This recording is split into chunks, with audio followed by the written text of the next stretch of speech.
అధికారిక కార్యక్రమాల్లో భాగంగా కాసేపట్లో సీఎం చంద్రబాబు గుంటూరు జిల్లా తాటికొండ నియోజకవర్గంలో పర్యటించనున్నారు. ఈ మేరకు ఆయన పలు అభివృద్ధి కార్యక్రమాల్లో పాల్గొని జిల్లా ముఖ్య అధికారులతో సమావేశం కానున్నారు. అనంతరం రాజ్యాంగ నిర్మాత డాక్టర్ బిఆర్ అంబేద్కర్ జయంతిని పురస్కరించుకుని తాడికొండ మండల పరిధిలోని పొన్నేకల్లులో అంబేద్కర్ విగ్రహానికి సీఎం చంద్రబాబు పూలమాల వేసి నివాళులర్పించనున్నారు. అక్కడి నుంచి నేరుగా సాంఘిక సంక్షేమ శాఖ వసతి గృహ నిర్మాణానికి శంకుస్థాపన చేస్తారు. అంబేద్కర్ విద్యా పథకం కింద సాయం పొంది విదేశాల్లో విద్యను అభ్యసిస్తున్న విద్యార్థులతో ఆయన వర్చువల్గా సమావేశం కానున్నారు. ఇక P4 కార్యక్రమంలో భాగంగా మార్గదర్శి బంగారు కుటుంబాలతో సమావేశంలో పాల్గొని పలు కీలక అంశాలపై చంద్రబాబు చర్చించనున్నారు. అధికారిక కార్యక్రమాల అనంతరం నియోజకవర్గ పరిధిలోని ముఖ్య నాయకులు కార్యకర్తలతో సీఎం చంద్రబాబు భేటీ కానున్నారు.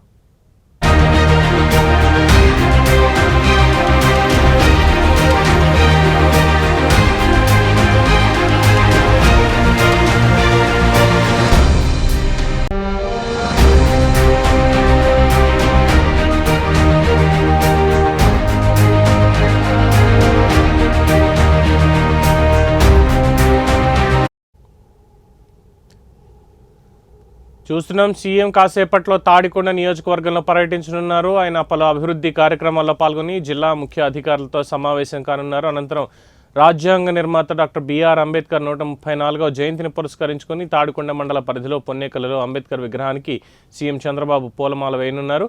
అక్కడి నుంచి నేరుగా సాంఘిక సంక్షేమ శాఖ వసతి గృహ నిర్మాణానికి శంకుస్థాపన చేస్తారు. అలాగే అంబేద్కర్ విద్యా పథకం కింద సాయం పొంది విదేశాల్లో విద్యను అభ్యసిస్తున్నటువంటి విద్యార్థులతో వర్చువల్గా సమావేశం కానున్నారు. వారి అభిప్రాయాలు కూడా తీసుకోనున్నారు. వారి చదువు ఎలా సాగుతోంది, ఎలా ఉంది, అలాగే అంబేద్కర్ విద్యా పథకం ఏ విధంగా వారికి సహాయపడింది అనేటువంటి వివరాలు ఈరోజు ప్రజలకు అందించనున్నారు. ఇక P4 కార్యక్రమంలో భాగంగా మార్గదర్శి బంగారు కుటుంబాలతో సమావేశంలో పాల్గొని కీలక అంశాలపై చంద్రబాబు చర్చించనున్నారు. అధికారిక కార్యక్రమాల అనంతరం నియోజకవర్గ పరిధిలోని ముఖ్య నాయకులు కార్యకర్తలతో సీఎం చంద్రబాబు భేటీ కానున్నారు.